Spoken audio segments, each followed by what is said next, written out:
Liverpool, a team that played Real Madrid many times, but never wins until now, after 15 years. Liverpool destroyed Real Madrid. Why? According to Ancelotti, it's because of the injuries of the front three.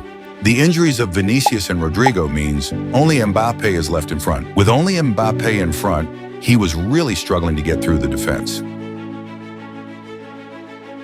Was that all? No, he also missed a penalty. But is the attack the problem? Well, also defenders Militao, Alaba, and Carvajal are injured, which made Real Madrid very vulnerable in defense. But is it really only because of the injuries? Of course not. How did Slot's tactics made Real Madrid so bad? And how did Liverpool finally win after 15 years? All in this video. Liverpool played very good. With the new manager ARNE SLOT, Liverpool wins all 5 Champions League matches as the only team. Coincidence? I don't think so. The tactics of ARNE SLOT are phenomenal. Rio Ferdinand told TNT, Liverpool have thrown the gauntlet down to all the other teams in Europe. They are the informed team. This Liverpool team looks starving. They look starving, and SLOT is sending them out there like Rottweilers on the pitch hunting teams down, highlighting the tactics of Liverpool of insane, pressing their opponents. By using high pressure, SLOT is always looking for a chance for a dangerous counterattack. Here you can see it. Nunez has the ball, dribbles through the midfield and passes the ball to Salah.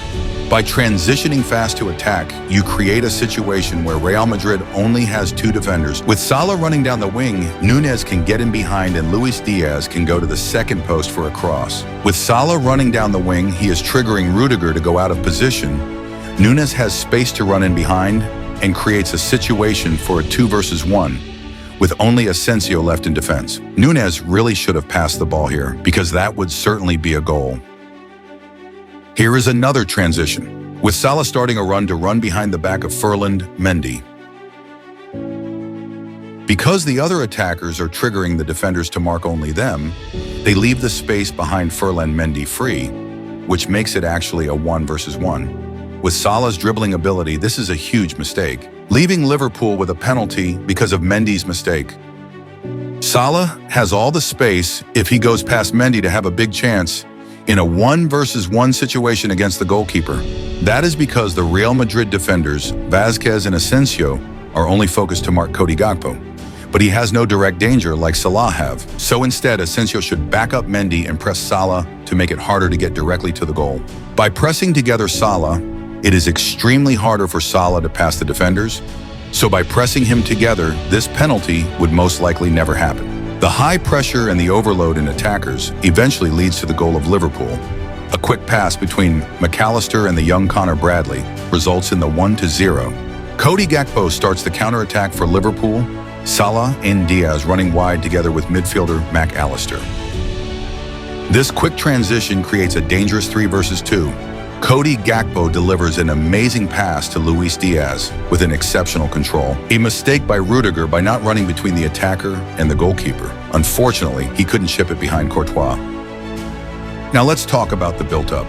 You can see that Real Madrid is playing a 4-4-2 formation in defense. If we break it down, we can see a lot of changes in the lineup due to injuries of Vini, Rodrigo, Militao, Carvajal, Alaba, and Tchouaméni. In defense, Mbappe and Brahim Diaz stay close together. They are narrow and cover the midfield line and don't press. The tactic is to stay very close together. If we look this on the pitch, we see that both Van Dijk and Konate are always the free man for the build-up. The backs are staying higher up the pitch, but mostly they are free man too. Once a midfielder is passed by a defender, the Real Madrid squad is starting their pressing system, and they are looking for a counter-attack, with the quick Kylian Mbappe in front. As you can see here, the ball is captured and Valverde is starting to run to go and join the counterattack. But the pass from Güler is very bad, and Van Dijk, with his experience, clears the attack. Real Madrid instantly stops pressing, giving all the space he wanted and the space to deliver a through ball towards Luis Diaz. If we look closely to the midfield at Real Madrid, we can see 4 midfielders in defense, transitioning with 3 midfielders in attack, because Güler is actually an attacker. With Mbappe playing finally on the left, Diaz was the striker and Güler the right wing. This is normally, of course, Vini Jr., Mbappe and Rodrigo making the attack much worse than normal. This resulted in only 3 shots on goal and expected goals of 1.22. If we look at the pressing of Real Madrid, we can see that They don't really press, but just follow the ball and try to shield the midfielders.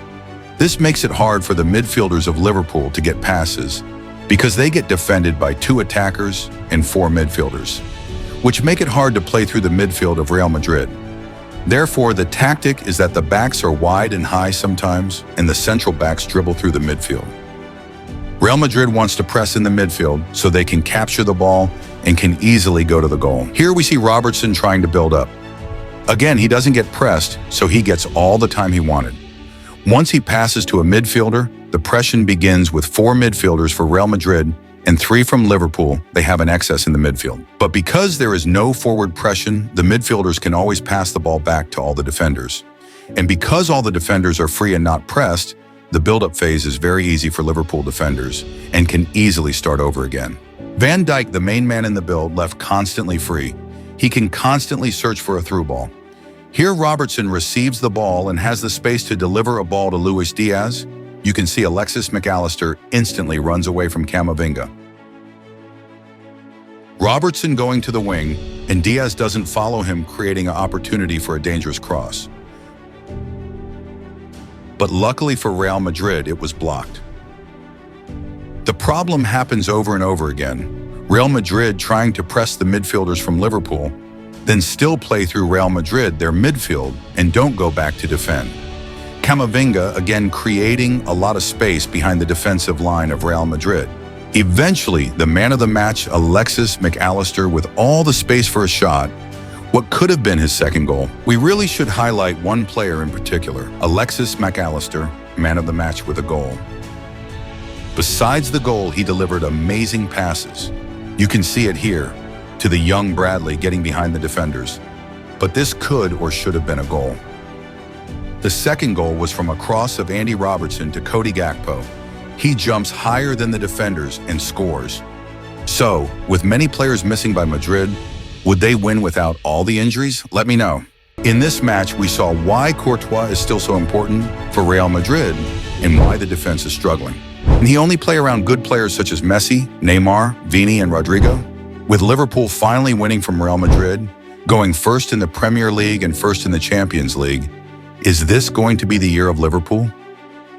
Are Arda Güler and Endrick really good enough to play for Real Madrid when Vini and Rodrigo are injured? Should they stay here to get better, or should they get a move to get guaranteed playtime? Make sure to like and subscribe to this channel, and let me know what match we have to analyze next.